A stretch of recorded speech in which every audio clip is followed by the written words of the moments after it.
America के सदर Biden साहब जो हैं वो नरेंद्र मोदी को अपने घर बुला रहे हैं। आपको पता है क्वाड की एक्स्ट्राऑर्डिनरी ये मीटिंग हो रही है जो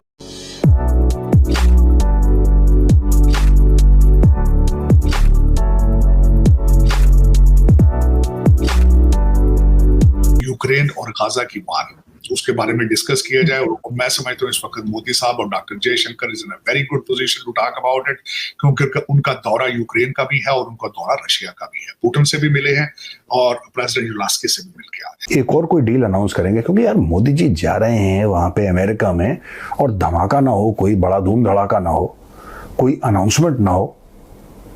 I don't think that is possible. Biden साहब जो है वो बायलैटरल मीटिंग कर रहे हैं, नरेंद्र मोदी को अपने घर बुला रहे हैं, कशीदा को भी घर बुला रहे हैं, एंथनी अल्बनीज को भी घर बुला रहे हैं, सबको अपने घर बुला रहे हैं। सिर्फ ये तो बड़ा नॉर्मल है कि वहां पे इंडियन से जाके मिलेंगे और जो बाइडेन से मिलेंगे और क्वाड की मीटिंग और ये सब, ये भी ठीक है, लेकिन क्वाड की मीटिंग जानी होती तो फिर 3 दिन रहने का मतलब नहीं बनता था। और मोदी जी इस टाइप के हैं भी नहीं। कल आपके खबर छपी है आपके अखबारों में भी और आज अमेरिका के भी कुछ न्यूज के अंदर है कि गवादर में आप नेवल बेस दे रहे हैं चाइना को।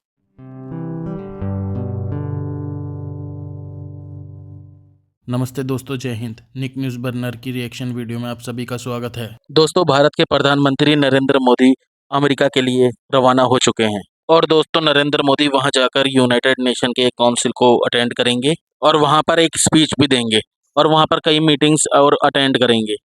अमेरिका के प्रेसिडेंट जो बाइडेन इन्होंने नरेंद्र मोदी को अपने घर इनवाइट किया है और वो वहां पर उनसे बातचीत भी करेंगे। दोस्तों, जिस तरह रशिया भारत को सम्मान देता है, बुलाता है, उसी तरह से अब अमेरिका भी चाहता है कि भारत को सम्मान दे और भारत का दिल जीतने की कोशिश कर रहा है अब अमेरिका, ताकि भारत अमेरिका को सपोर्ट करे जैसे वो रशिया को करता है। और दोस्तों, इसी के साथ prime minister Narendra Modi America के साथ यूक्रेन और रशिया के बीच में जो वॉर हो रही है उसको रोकने के लिए बातचीत करेंगे। इस बात पे डिस्कशन होगी कि उसे कैसे रोका जाए। और दोस्तों, नरेंद्र मोदी अमेरिका के साथ अपने डिफेंस टेक्नोलॉजी को और ज़्यादा मजबूत करेंगे और इसी के साथ साथ भारत और अमेरिका की कई डील्स भी साइन हो सकती हैं। नरेंद्र मोदी के अमेरिका जाने से पाकिस्तान बहुत ही ज़्यादा परेशान है और जो बाइडेन ने जब नरेंद्र मोदी को अपने घर बुलाया तो उसे देखकर तो पाकिस्तान वाले हिल ही चुके हैं। तो दोस्तों, देर न करते हुए चलते हैं आगे की वीडियो की तरफ और देखते हैं पाकिस्तानी रिएक्शन। धन्यवाद। तो सबसे पहली चीज उनके एजेंडे के ऊपर है यूक्रेन और गाजा की वार, उसके बारे में डिस्कस किया जाए। और मैं समझता हूँ इस वक्त मोदी साहब और doctor Jaishankar is in a very good position to talk about it, क्योंकि उनका दौरा यूक्रेन का भी है और उनका दौरा रशिया का भी है। पुतिन से भी मिले हैं और प्रेसिडेंट ज़ेलेंस्की से भी मिल के आ रहे हैं। तो मेरे ख्याल में very noble of them to talk about it. फिर क्वाड से मीटिंग्स होंगी। ऑस्ट्रेलिया और जापान के जो है वो भी यहाँ पे डेलवेयर है, डेलवेयर के अंदर विल्मिंगटन शहर है जहाँ पे हमारे बाबा जी जो है वो वॉशिंगटन डीसी छोड़कर वहां जा चुके हैं, जहां उनका आबाई घर है। तो वहीं पे आएंगे, पता नहीं होश में होंगे या नहीं होंगे, लेकिन दूसरे दूर जापान ऑस्ट्रेलिया वाले मोदी साहब वहां पे होंगे। मोदी साहब वहां से ट्रैवल करके न्यूयॉर्क जाएंगे और ट्रेडमार्क है मोदी साहब का कि डायस्पोरा को प्रमोट करना, उनकी हौसला अफजाई करनी, वो करेंगे। और जो तीसरी सबसे बड़ी बात है जिसमें मैं बड़ा आई वाज वेरी प्लीज्ड कि वो कटिंग एज टेक्नोलॉजी के जो सीईओज होंगे उनसे मिलेंगे। और वो उसमें सीईओज में कौन होंगे? आर्टिफिशियल इंटेलिजेंस वाले होंगे, क्वांटम कंप्यूटिंग और सेमीकंडक्टर वाले, इनसे मिलेंगे, जिससे दुनिया को फायदा, जिससे भारत को फायदा। तो this is what I always tell myself कि he is nationalist, is lifting up India, जो कि कई लोग शहबाज शरीफ से नहीं मिलेंगे। शहबाज क्या मिलके करेंगे? मेरे पास या तो बताए ना कोई बात ऐसी हो जो करने वाली हो, तो पता नहीं, मिलने शायद।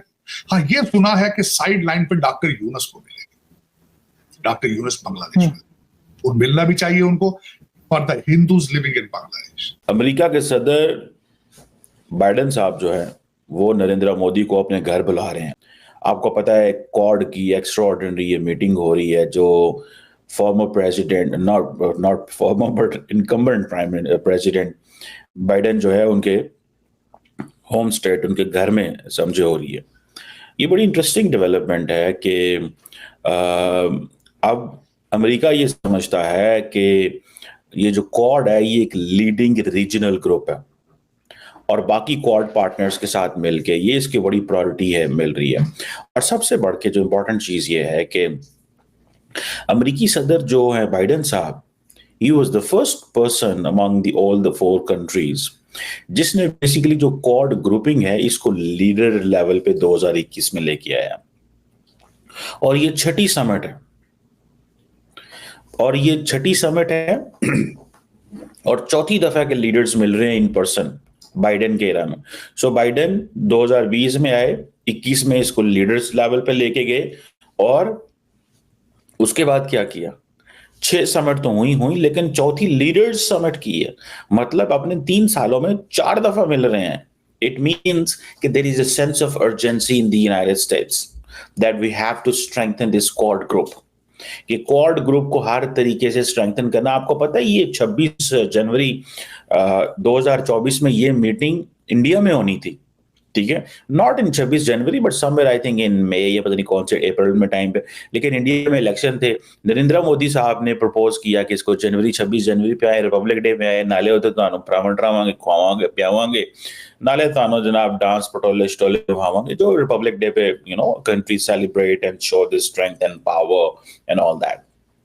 तो वो करेंगे।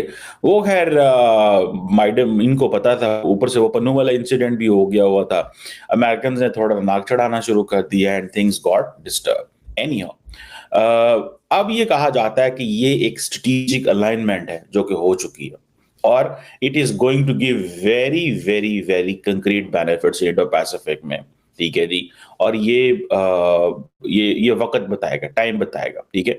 But one thing that is about which I completely understand is institutionalisation of the quad. ये चीज जो हुई है वो हुई है। और लेकिन इस दफा एक और चीज बड़ी इंपॉर्टेंट है इस मीटिंग में कि ये जो क्वाड मीटिंग है इसमें Japanese prime minister Kishida and American president Biden दोनों घर जा रहे हैं, ठीक है जी। अब जैसे मैंने आपको बताया ये देनी तो इंडिया ने थी लेकिन कॉन्फ्रेंस करनी तो इंडिया ने थी क्योंकि लेकिन मोदी साहब वाला केस हो गया, फिर बाइडेन भी री इलेक्शन के चक्कर में पड़ गए। तो बाइडेन भी बाय द वे इसको इस्तेमाल करना चाहते थे। मैं आपको सच्ची बात बताऊं, बाइडेन जिस तरह मोदी साहब के ऊपर है ना कि वो री इलेक्शन के लिए क्वाड को इस्तेमाल करना चाहते थे, बाइडेन भी री इलेक्शन के लिए इसको इस्तेमाल करना चाहते थे। लेकिन मोदी साहब जो है उसने कहा चलो ठीक है, लेकिन उन्होंने फिर पता नहीं किसको बुला लिया इस साल, मुझे भूल गया, forgot the name of the person who came, Australian या कौन, पता नहीं कौन आया था, ओमानी या कौन था, I just forgot it. Anyhow अब क्वेश्चन ये है कि ये चीज़ें तो आपके सामने हैं। दोस्तों अगर आपको हमारी वीडियो पसंद आई है तो प्लीज़ लाइक ज़रूर करें और साथ में शेयर करना ना भूलें। और साथ ही दोस्तों ऐसी ही लेटेस्ट वीडियो देखने के लिए हमारे चैनल को सब्सक्राइब करें, साथ ही बेल का आइकन जरूर दबाएं ताकि सबसे पहले आपको हमारी वीडियो की नोटिफिकेशन मिल सके। धन्यवाद।